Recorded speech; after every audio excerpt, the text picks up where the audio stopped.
Hi everyone. How can we possibly know that the Bibles that we have today are accurate? Let me show you something. This is my copy of the Hebrew Bible. It opens at what we would normally think of as the back, and it actually reads from right to left instead of left to right. This is what we commonly call the Old Testament. And if what it says is true, the original Old Testament, at least in part, was written about 3,400 years ago. How can we possibly know that the text of this thing has been copied and recopied accurately so that what we have today is an accurate representation of the original? Let me show you something else. This is my copy of the Greek New Testament. If we understand what the Bible says to be true, this was written by Jesus' apostles and prophets in the first century, almost 2,000 years ago. How can we possibly know that through all the centuries of war and death and famine and all the things that have happened, that this was copied and recopied accurately so that what we have translated today in our English Bibles is anything like the original? You know, God made us a promise a long time ago in His Word. Through the Apostle Peter, God said, "All flesh is grass, and the glory of the flesh like the flower of the grass. The grass will wither and the flower will fade, but the word of the Lord will last forever." Has God kept that promise? Do we really have an accurate Bible? Come with me and let's see.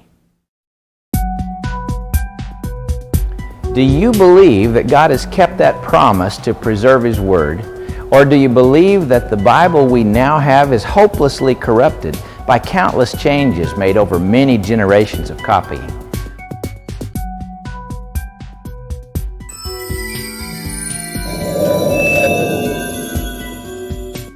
What actually happened to the original documents written by Moses or by David or by the Apostle Peter or the Apostle Paul?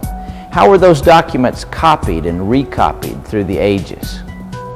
How can we know the present text that we have in our Greek and Hebrew Bibles is accurate? And what concrete evidence do we actually have to prove that?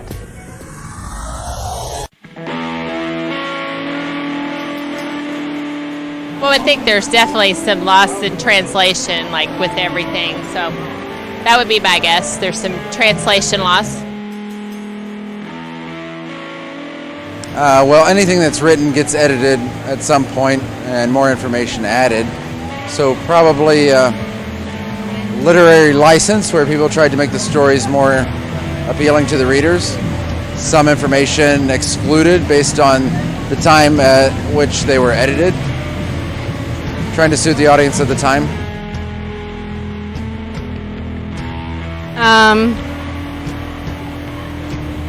I think that, wow. Any kind of interpretation, there are changes that are made. I think it's probably changed a lot, not only through translations from other languages, but just how cultures want to interpret it.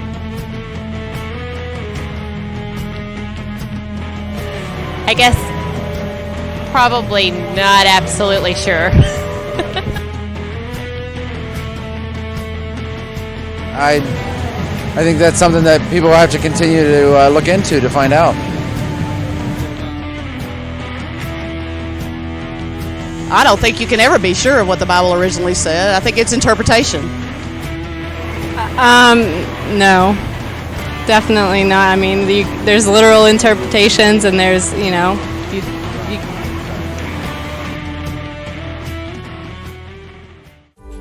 The Bible was originally written in 3 ancient languages. Hebrew, the language of most of the Old Testament, was the language of the ancient Jewish people. Aramaic, small portions of the Old Testament are written in this, the language of Syria. And Greek was the language of Alexander the Great and the Greeks, which really pervaded the whole ancient world in the time of Christ. The printing press wasn't even invented until the 15th century by the Gutenberg brothers, so all ancient documents, including the books of the Bible, were painstakingly copied by hand, letter by letter, line after line, word by word. In the earliest days of writing, 1,800 years before Christ, back in the time of Abraham, People sometimes inscribed their words on stone or clay tablets, like these ancient cuneiform tablets that you see. The Ten Commandments were originally inscribed in stone. Most biblical books were originally written on parchment scrolls like this one, made from finely scraped and chalked skins of unborn calves or goats. Some scripture books were written on papyrus, a writing material made from strips of pith from inside the papyrus plant that grows in places like the Nile Delta and other marshy areas.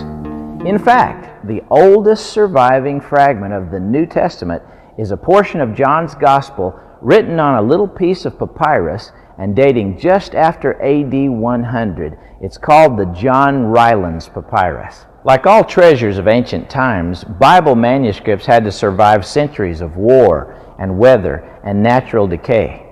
Whether they were papyrus manuscripts or parchment was used, the ravages of time were very, very hard on ancient manuscripts.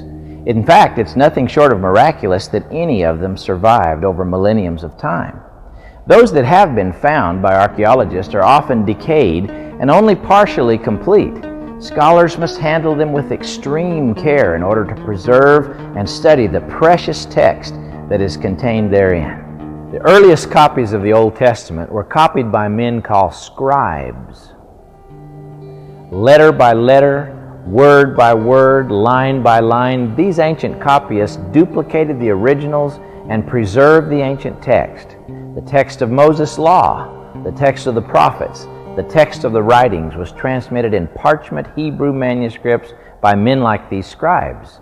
The only way to make multiple copies at that time was to employ multiple scribes, taking dictation from an exemplar in what was called a scriptorium. The tools of primitive scribes included a stylus or pen of metal or reed, an ink palette, a water jar, and some kind of writing material and a writing surface. The process of producing ancient books was an intense, personal, and very laborious process. Until the 1940s, the text of the Old Testament was based entirely on late medieval manuscripts, which we call Masoretic manuscripts. These manuscripts were transmitted by a group of scribes called Masoretes because they depended on the scribal tradition of the Masorah. These men did their work according to a strict tradition that guaranteed the accuracy of their copies. The Hebrew word for scribe is the word sofer, which literally means counter. It's counter like 1, 2, 3, 4. The reason for this is that the Masorah, or the scribal traditions for copyists, was a mass of statistics about how many times particular words or phrases or letters occurred in the various books of the Hebrew Bible. When these Masoretic scribes copied a manuscript, they were constantly counting the words at various points to ensure that they had not made a mistake. If while copying a manuscript, they counted the words and letters and phrases at a particular point and didn't come out with the right totals, they'd have to scrap that copy and start over. Even as children, the Masoretes were trained rigorously in the traditions of the scribes as well as in the content of the scriptures. These scribes memorized the scribal statistics from their youth up, but they also transmitted these scribal statistics in the margins of their manuscripts by making pictures out of words containing the accuracy checks. In this way, the medieval manuscripts were copied with uncanny accuracy because of this strict application of the scribal tradition with its meticulous checks for exactness. All of this was wonderful, and it was reassuring to everyone, but there were still just a few good copies of this Masoretic text. In the late 1890s, a scholar named Solomon Schechter found a hidden storage room called the Geniza in the Ben Ezra Synagogue in Cairo. The Geniza, a hiding place behind a wall in the upper level of the synagogue, contains some 22,000 fragments of the Hebrew Old Testament. These were old manuscripts that were used and discarded over the centuries when they were pretty much worn out. The Cairo Geniza had a treasure trove of valuable manuscript evidence in it. Still, they were fragments of medieval Masoretic manuscripts, very late in date, 1,000 years after the time of Christ. While the tradition of the scribes made scholars very hopeful about the accuracy of the Old Testament text, at that time no information really survived that dated before the time of Christ when the Old Testament was actually written. The manuscripts that we possessed were things like the British Museum Codex from about 850 years after Christ, manuscript Kyrensis from about AD 916, the Aleppo Codex from AD 930, the great Leningrad manuscript of the Hebrew Bible from 1008 AD, and the Reuchlin Codex of the Prophets from AD 1105. These manuscripts were wonderful copies of the Hebrew Bible, but how could scholars be sure that the text represented in them was what was present over 1,000 years before in the Old Testament text before the time of Christ? All of this changed dramatically in the year 1947 when some herdsmen discovered the clay jars of ancient Hebrew scrolls in the caves at the northwest corner of the Dead Sea near an ancient place called Qumran. 11 caves were discovered there. The caves proved to contain the library of an ancient Jewish community that had lived at Qumran in the century or two before Christ and the time that Jesus was walking on the earth. The people who lived at Qumran had fled from the advancing Roman armies shortly before Jerusalem was destroyed in AD 70, and these people had hidden their library of manuscripts in these 11 caves as they fled from the Romans. There in those caves, the precious texts lay hidden for almost 1,900 years. In the library of this ancient community, there were about 175 Bible manuscripts. They dated from about 250 years before Christ until AD 68 when the community fled. Written in ancient Hebrew script, preserved for centuries in clay jars. For example, in just one of these caves, cave number 4, they discovered 11 copies of the book of Genesis, 11 manuscripts of Exodus, 4 manuscript copies of Leviticus, 2 copies of the book of Numbers, 13 copies of Deuteronomy, and so on for the rest of the entire Old Testament. The incredible thing about these manuscripts was the fact that some of them were found to date as early as the 2nd century before Christ, pushing our knowledge of the Old Testament text back more than 1,000 years earlier than it had been ever before. One particular scroll, known as 1Q Isaiah A because it was found in cave number 1, is a complete copy of the ancient book of Isaiah written in ancient Hebrew script. When this manuscript was compared with the later Masoretic scripts that dated 1,000 years after Christ, scholars were literally amazed that they were virtually identical. At last, scholars knew scientifically, empirically, that the scribal tradition really worked and the text was being transmitted with uncanny accuracy. The Dead Sea Scrolls proved scientifically that the Hebrew text had been wonderfully preserved. Not only do we have the great Masoretic manuscripts and the Dead Sea Scrolls, but we also have numerous copies of the Old Testament in the Greek language, in Aramaic, in the Latin language, in Syriac. These all further support the ancient text. We really can have tremendous confidence that our Old Testament is accurate. The story of how the New Testament text was transmitted is very different from the story of the Hebrew text. The New Testament text was written down by the apostles and prophets of Christ, but in the earliest days of Christianity, it was not copied by professional scribes with a meticulous scribal tradition of checks and balances like the text of the Old Testament. Christianity was a persecuted religion almost from the beginning. It endured Jewish persecution, and after that, in the time of Nero, began to endure local persecution in the city of Rome. And shortly after that, the widespread persecution began under the Emperor Domitian, where people were forced to worship the emperor or be killed. As a result of all of this, Christians copied the ancient manuscripts very privately and in an underground fashion. Whatever ancient Christian that could sit down and make a copy was the one that made the first manuscript copies of the New Testament text. The earliest copies of our New Testament books were written in capital Greek letters on sheets of papyrus of all different sizes, whatever was available.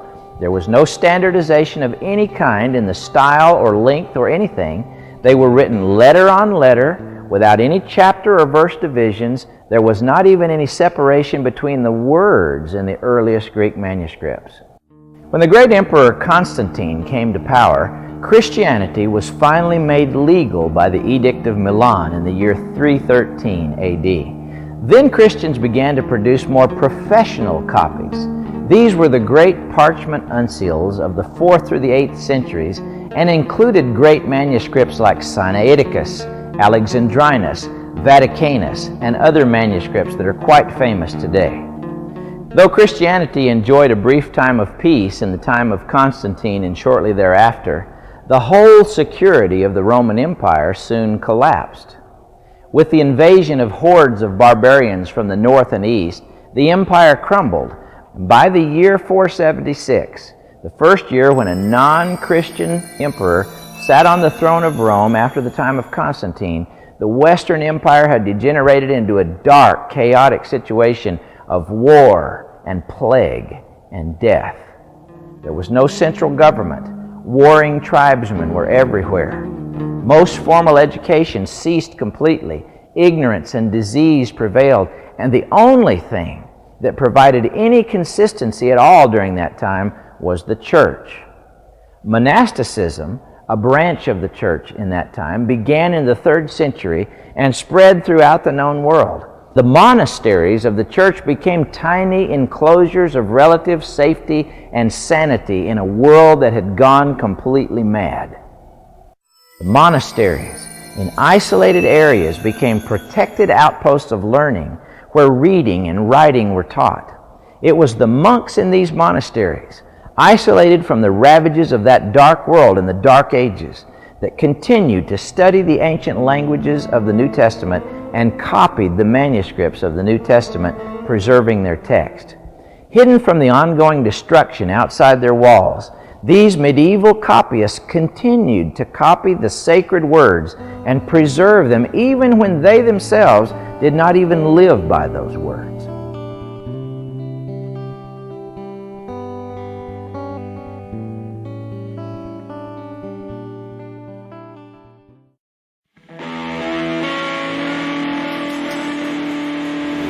A book about all the things that are right and wrong in the world? The word of man inspired by God. The Bible is a fictional story made up by people to tell a story of what they believed happened a long time ago. The Bible is my instructions on how I could live, baby.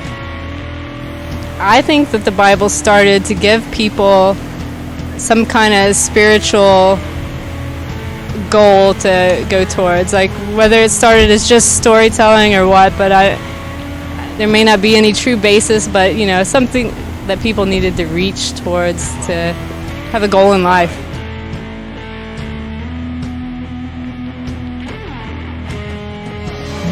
I would think for the most part, yes, you could trust the Bible. I mean, it's been reviewed and reviewed and reviewed, and that would be my answer, yes.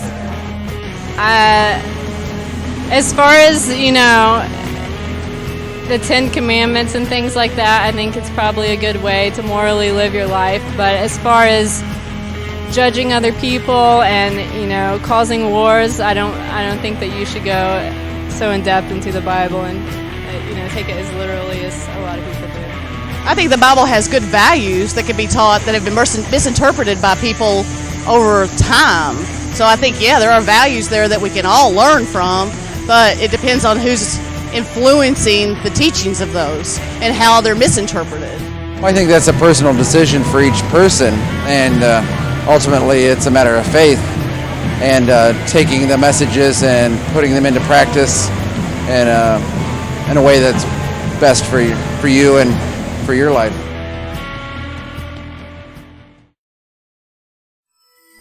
In the 9th century, a new cursive style of writing came into vogue, and the monasteries all over Europe and the East produced standardized copies of the ancient books of the New Testament. Chapter and verse divisions didn't come along until much, much later. In the beginning, as Christians read the Bible from week to week, Sunday after Sunday, they began to divide the Bible into sections for reading on each Sunday through the calendar year. Then cross-reference systems were invented in the Gospels to cross-reference different passages that tell the same story in the Gospels, like the parable of the sower or the feeding of the 5,000. These systems were long before any chapters or verses came into the text of the New Testament.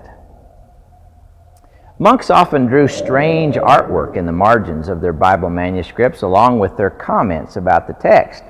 Sometimes it was just the imaginary doodling of a lonely monk on a dark day, but they also developed traditional caricatures or pictures depicting most of the Bible authors in consistent form, and they transmitted these pictures along with the Bible text.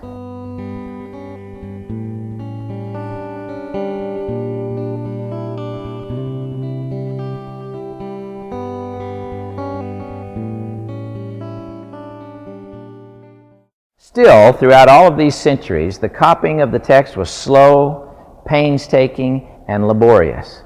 From the time of Jerome to the days of Benedict of Nursia, to the time of the great monks of the late medieval years, the text continued to be copied by hand. This laborious copying went on until the year 1450, when Johannes Gutenberg invented the printing press and books could be more rapidly reproduced. Some of the first books produced on the Gutenberg press were copies of the Bible in Latin and later copies of the Bible in Greek.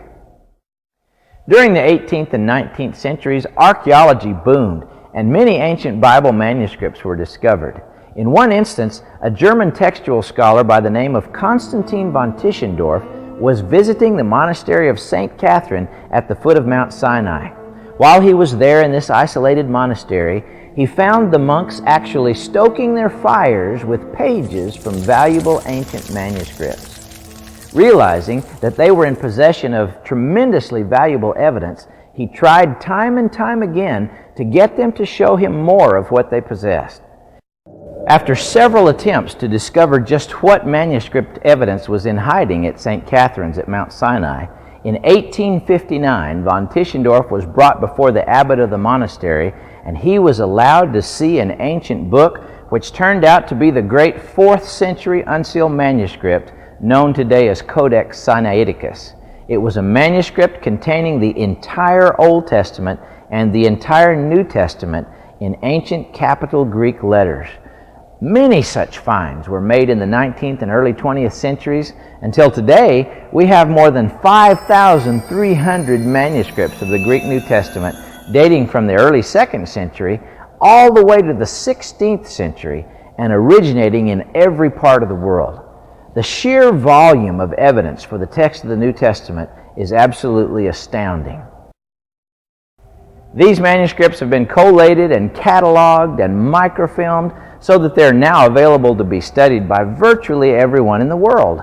With this massive treasury of physical evidence, the original text of the New Testament can be reproduced to around a 99.9% degree of scientific or empirical accuracy. Our Greek New Testaments, like the one I have in my library, are unquestionably accurate. In other words, it's not even a matter of faith that we have the actual words of the apostles and prophets preserved in our New Testament. It is a matter of pure empirical science. If this massive amount of Greek manuscript evidence wasn't enough, we also possess thousands of ancient versions and copies of the New Testament in languages like Latin and Syriac and Coptic and Armenian and Ethiopic and Gothic. And these many manuscripts only help us to confirm the already overwhelming evidence of the Greek text. In addition to this, there are literally thousands of quotations from the New Testament in the writings of the early Christians, whom we call the Church Fathers. In fact, it has been said that even if we did not possess a single New Testament manuscript, we would almost be able to reconstruct the entire New Testament just from the quotations in the early Church Fathers. Let's make this a little more personal so you can really get the impact of what we're saying.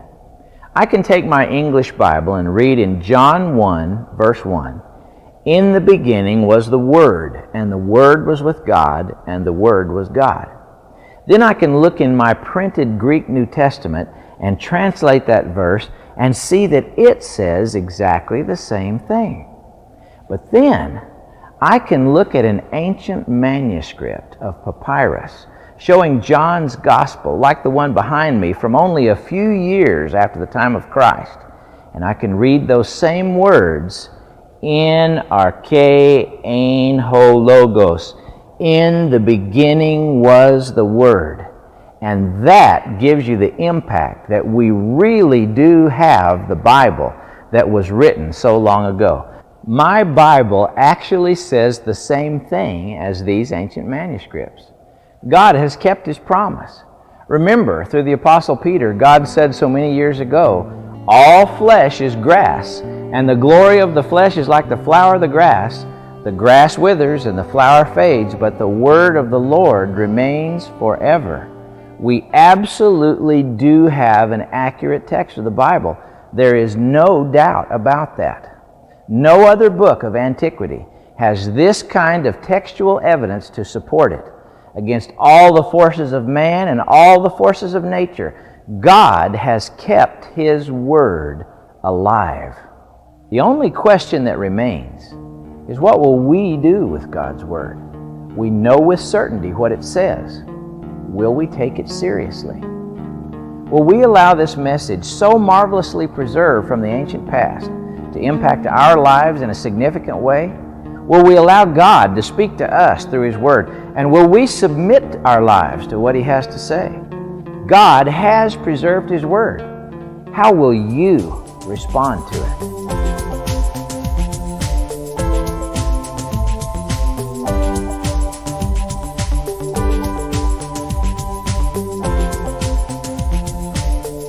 If the things discussed in this program have sparked your interest, don't miss Dr. Owen's upcoming discussions on the world's greatest book.